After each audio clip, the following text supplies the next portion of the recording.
Scholarly Communication fans. It's David Ehrensperger, Scholarly Communication and Research Librarian, direct from the Christine and Stephen F. Udvar-Hazy Library on Embry-Riddle Aeronautical University Prescott, Arizona campus. One of my main job responsibilities is managing the Prescott campus's portion of Scholarly Commons, Embry-Riddle's institutional repository, and this online resource is one of the places where scholarly communication happens. This is episode 1 of our podcast, Embry-Riddle Prescott's Scholarly Communications Corner. Today, we will be talking to Anne-Marie Casey, Embry-Riddle's Dean of Scholarly Communication and the Library, from the Daytona Beach campus of our institution. We'll be discussing the origins of Scholarly Commons, its development, and current status, as well as its future. Hello, Anne-Marie. Welcome to the show. Hi, David, and thank you for inviting me. Thank you for being here. This is exciting. I felt that you were in a unique position at Embry-Riddle given the context of your longtime advocacy for scholarly communication, and I wanted to start this podcast off on that footing. In this and future episodes, I'll be talking about how we as an academic community can best advocate for and actively facilitate scholarly communication, and I felt that you would be an ideal guest for this inaugural episode. So thank you again very much. You're welcome. To begin, in your view, what is this thing we call scholarly communication? Scholarly communication is the point of the entire podcast, this and future episodes, and given that, what are we dealing with here? So, David, what I think of with scholarly communication is probably in very general terms. So it's the system in which research and scholarly writings are created, evaluated, and disseminated. So in the general sense, it has to do with pretty much anything that's being done in at a college, a university, a think tank, anywhere in which the information is captured in a certain way and disseminated out to the world. And historically, that's been done in higher education through the process of peer-reviewed journals, and we're all aware, all of us who work in libraries are so aware of how important peer-reviewed journals are to our faculty and to our students who are learning about this field of scholarly communication. But over the years, we have developed many more mechanisms to get our research and our scholarly information out there to the world. We're using social media and blogs and open access systems where we can get information out to the world. People can see what we're doing, what the progress of our research is, and at the same time, we're still maintaining that historical platform of publishing in peer-reviewed publications. Interesting. Okay, so one of the things you mentioned there was open access, and I feel that's an important part of Scholarly Commons. And could you elaborate on that a little bit? Yes, a big piece of what I believe in strongly is that information should be available for the people of the world to find, and that if all of the information that's being produced at our university and other universities is only available through journals that you have to pay for, then the vast majority of people on the earth aren't going to have access to it. And I think a lot of librarians share that same belief that I do, that it's important to open up our research to the world. So Scholarly Commons comes out as a result of that, wanting to provide access to the research being conducted at Embry-Riddle Aeronautical University, because our faculty are doing things that are unique and need to get out there for the world to find out about. So we develop Scholarly Commons as a way to capture that research, and we're very careful to make sure that we're always working within copyright law, but we capture the research of our faculty, our students, other researchers on our campus, make it openly accessible through the engine of Scholarly Commons so that people all over the world can find it.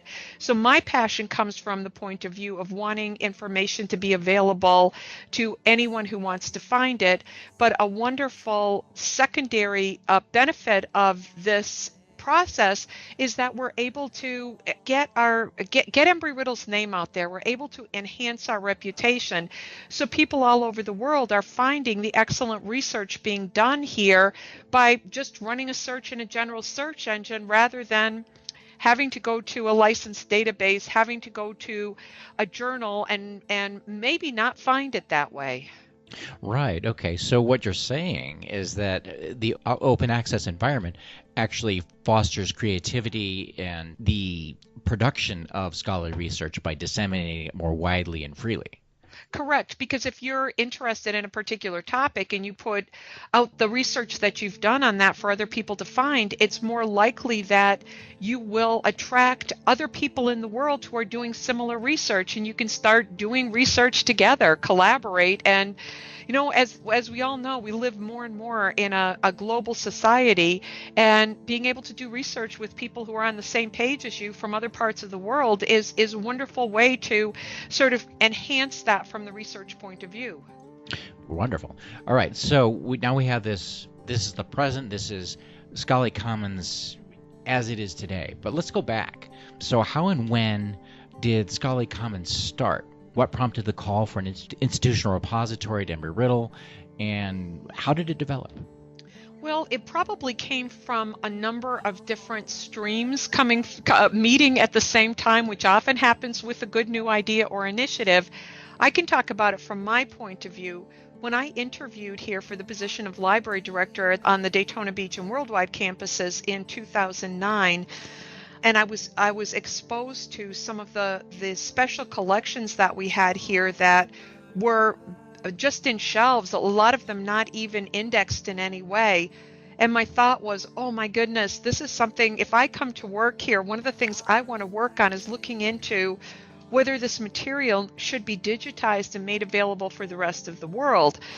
I had come from another university where I was part of the team that brought up our institutional repository, and I'd caught the bug for wanting to have an institutional repository wherever I was. At the same time, this was back in 2009, it was not uncommon to go to professional conferences and have someone talking about it. We've got a new institutional repository, and we're able to get all this wonderful information out there for the rest of the world to see. And I was thinking, we need to be doing this at Embry-Riddle. Simultaneously, the chief information officer for the university at the time was hearing the exact same kind of thing at EDUCAUSE conferences that we were hearing at library conferences. And when she and I sat down to talk for the first time, we just both kind of said it at the same time, we need an institutional repository here. And one of the things that held us up a little bit in the beginning was convincing the administration that this was something worth having, because, a lot of times it's hard to explain to people what it is that you're talking about if they haven't seen it in action. We were also dealing with another issue at that time in that most of the software platforms that were out there were open source, and Embry-Riddle doesn't support the development of open source at that point in time either. So we were looking for something that we would be able to use that would probably reside in the library but have help from IT in a way that we would all be able to develop with the staff that we had at hand. So we had around that time, I guess we had a visit from our OCLC sales representative, and part of the conversation he had with the Hunt Library staff when he came to visit was to inform us that OCLC had developed a relationship with the Florida Electronic Library to offer every library within Florida who wanted it a small instance of OCLC's Content DM program.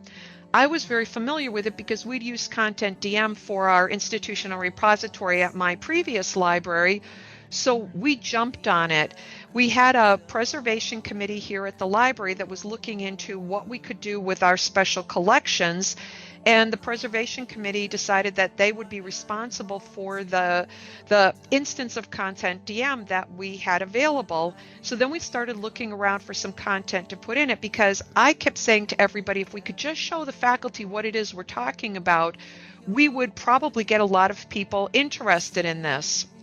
Well, as we looked around, and I said before, all these streams come together to create a new initiative, we were approached by our worldwide campus to look into digitizing the JAR, the Journal of Aerospace and Aviation Education Research, that had been published by the College of Aviation on the Daytona Beach campus.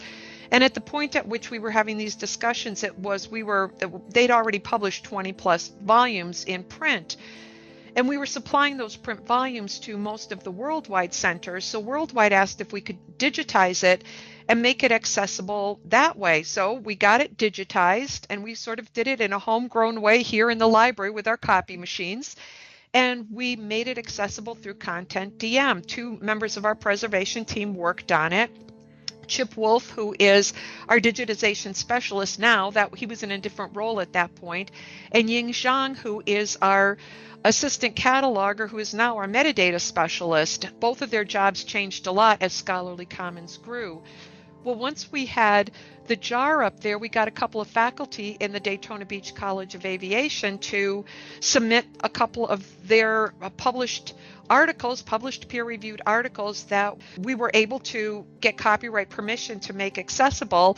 And then the CIO and I went around to different departments with what we wanted to call our dog and pony show, and showed different members of the Daytona Beach campus what this would look like if we could get something like this for the whole university. One of the administrators at the time became very interested in it and gave us permission to start an RFP. So when we started our RFP, we reached out to our colleagues on the Prescott campus and in the Hazy Library and asked for their involvement, and they gladly came in with us on this. And then we looked around on this campus to see who else might be interested. We brought in someone from worldwide as well. We brought in the incoming director of the undergraduate research office on the Daytona Beach campus, as well as the directors from the other 2 campuses, because we saw this as a real means to propel our new initiative for undergraduate research. So this was a group effort. Yes, it was a group effort. And the group effort grew and grew. As time went on, we started engaging CTLE on the 3 campuses. Anyone that we thought could be interested in the whole idea of open access to our scholarly content. After we started looking around at different platforms, most of us who were involved thought that Digital Commons would be the best platform for us. And as you know, David, one of the pieces of the Digital Commons platform is the ability to create a unique web page for each scholar research. What you may not know is that that's available for free to anybody in the world.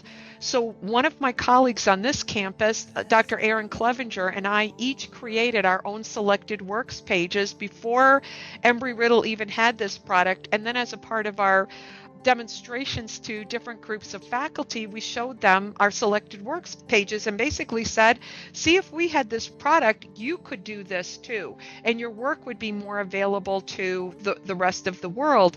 And it was finally that faculty interest in it that caused us to get enough attention from administration to be able to fund the project.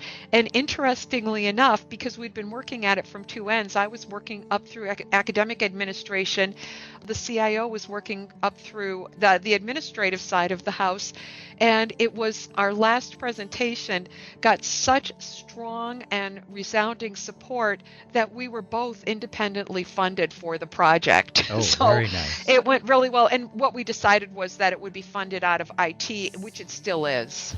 Great. Okay. So if you could pinpoint one catalyst where it's like, okay, we're working, and then boom, do you have one of those, or was it just a gradual snowball down a hill or something like that? I think it was probably more a snowball down a hill than anything else, but the desire to work with Digital Commons and Aaron and I creating our selected works pages at the same time that the university was instituting our Ignite project, the undergraduate research on all 3 campuses, that we were telling faculty, look at what you can do if we have this product.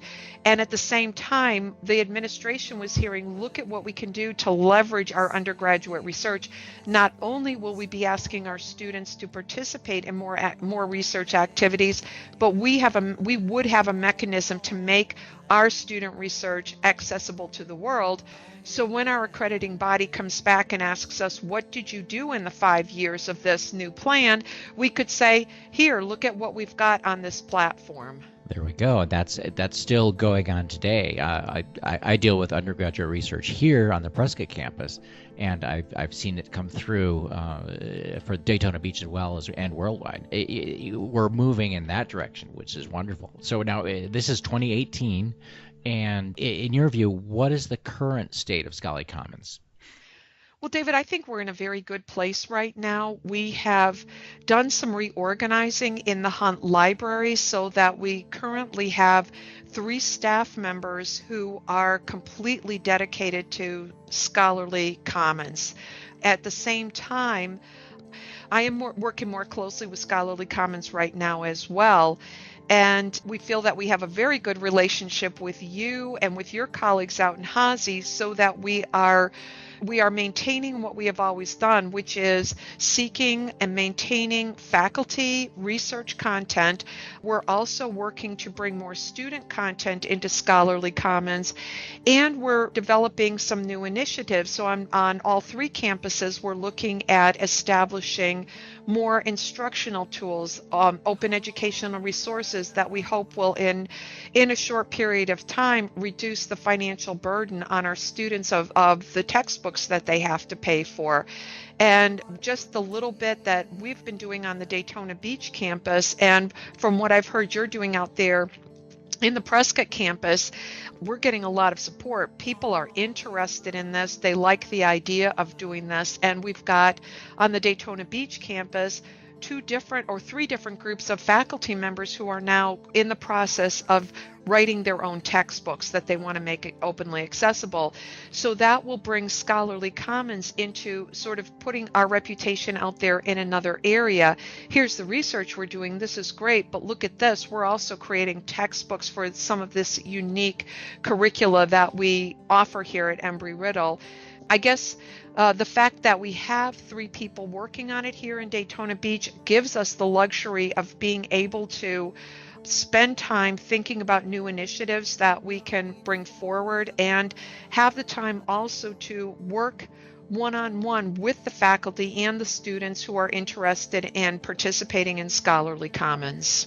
Yeah, from my perspective in Prescott, I really appreciate the fact that so many staff are dedicated to Scholarly Commons, because my position has been upgraded, I guess. About half my job responsibilities now are dedicated to scholarly communication. But having backup is really, really nice. And I want to give out a shout out to everyone in Daytona Beach. So thank you. And I mean, in terms of future directions for Scholarly Commons, I know we're doing digital or video content here for courses, and as time has gone on, there's faculty generated interest in doing new things with Scholarly Commons. Now, lately I've heard about data management, and how are we going with that? Well, at this point in time, we are probably on our first step of a very big project, because the idea of data management in its simplest form is we could just tell everybody who's creating large data sets and working with them is you can just put them into Scholarly Commons. But it's not as simple as that. As we're starting to do more research, we're realizing that there might be confidential information that needs to be password protected at some point in time. In the data management plans, our faculty are being asked to submit as part of their grant proposals. There are requirements for backups and the solid long-term or the solid permanence of a repository where you hold this material. And we are on the Daytona Beach campus working with our research department in doing a little bit of research into what more we need to do going forward. And that is certainly that's probably our next big thrust. And as you know, you were part of a conversation with our consultant from our vendor, and that was something we talked to him a little bit about. And he's offered to send us some guidance for some examples of what other places do, perhaps so that we could start asking colleagues out there in the library world for some help on this. Great. Okay. Thank you very much, Embry. That was a great explanation as to what we're going to do with data management. Now, In terms of winding down the conversation, because I know we all have busy schedules, you had yours more than mine, but in terms of faculty members, they want to add something new to Scholarly Commons that they don't see, or they want to add their work, what would you tell them? I would tell them that we are here for them. One of the things that we hear sometimes from faculty when we talk to them is, I'd really like to be involved, but I don't really have time to stop and work on it right now. And we understand that. Faculty they juggle a lot of different balls, and most faculty, they always have extra time for students, and so that their time isn't often their own. And so what we want faculty to know is, it's as simple as emailing your CV to commons@erau.edu.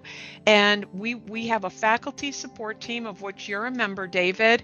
Our lead faculty support team member here on the Daytona Beach campus, Deborah Rodensky, will take any request that comes in and assign it to a particular faculty support team member who is one of the research librarians. So if it's a Prescott faculty member, very often they'll be assigned to you if you've got the space and time to work on it. If not, one of our colleagues here, Jane Deegan, will work on it, but we will work with the faculty member's CV. We'll work with the faculty member to set up a selected works page. So we won't do anything you don't want, but we will do all of the heavy lifting according to whatever your instructions are to us. So we want to build scholarly commons. We are excited about displaying the work that our faculty do.